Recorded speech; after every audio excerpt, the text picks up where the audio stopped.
I'm Shannon Feuling. And I'm Rick Feuling. And we have 2 boys, Garrett and William, and our daughter, Claire. We were really excited, actually, to have another baby. I think you skipped a step about, you know, we were talking about having a baby first, right? Mm-hmm. Kind of very light conversation, right? Not serious, right? We were just talking about it a little bit, just starting to discuss it. Mm-hmm. As they say, you plan and God laughs. Yeah. That happened.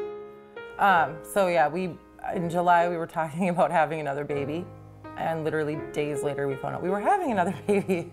So that's how it all started. At the 10-week mark, driving down to the cities and started cramping up and started bleeding. Ended up picking Rick up from the airport and going to the ER, so that was scary. Mm-hmm.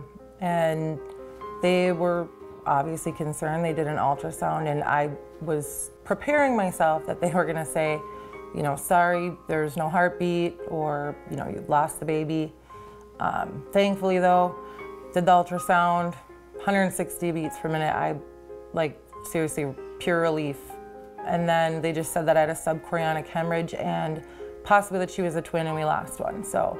That was kind of the start of the issues. I mean, it just kept happening and happening and happening. That was the scary thing for me, is every time we'd go in and they'd say the baby was okay, but then, you know, a week later, bleeding again. Yeah, or something else bad going on. It was so scary when that first happened, when I heard that, okay, there's gonna be problems. And my mom was really scared and stuff like that. I didn't feel very happy about it because I couldn't see my mom as much, but we still went there and played board games and stuff with her. I think it was all very scary, very worried for months. Shannon and I talked a lot. I did know she would be in good hands, and I guess at that point we were really doubly happy that we were able to donate some money for that unit. I've got friends that have had preemies before, and I've seen pictures. You know, I remember feeling like, oh my gosh, I don't know what I would do if that was me. So this was an all new experience. We've never had an issue in a pregnancy, never, you know, not like this. So scary, scary thoughts. Well, during delivery, I was scared out of my mind, because once I knew, it's like, okay, this is 31 weeks. That's 9 weeks early. That's way too early. The whole time I was freaked out. The one thing I kept saying repeatedly during labor was, I just want to hold her. I just want to hold her. And Dr. Duckworth said, if she comes out crying and she doesn't have any immediate issues, you get to hold her. So when she came out, she was crying her head off like any other baby, and I got to hold her for probably like 10 minutes. So it was awesome.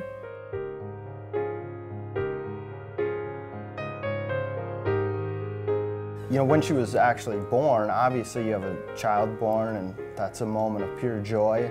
The one thing that was different here, though, than with our other children is when the doctor said that she was okay, like, what a relief. And obviously it was still scary because she had to be in the NICU, tubes and all kinds of, you know, special lighting and machines beeping.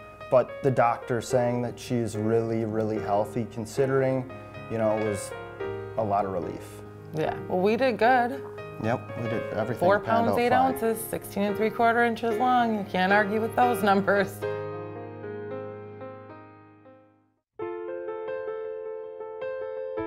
I feel pretty good being the ambassador family. I think that, you know, March of Dimes is super important, and having a good hospital is super important.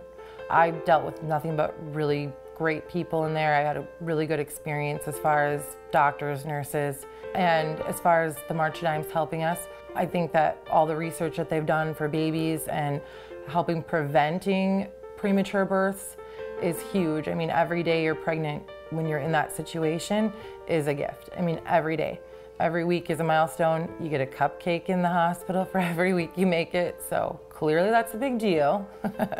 What a blessing to be in this community with such a great hospital. And, you know, the NICU, you get privacy. I mean, where else can you go to get that? And I know the March of Dimes is responsible for a lot of the research that goes into, you know, the things that happened that led up to, you know, where we are today, which is having a happy, healthy baby. As scary and as hard as this whole thing was for months, that it turned out great. There were awesome people at the hospital. I couldn't even mention any names because it's way too many. And now we have a granddaughter that is healthy, happy, and we adore her.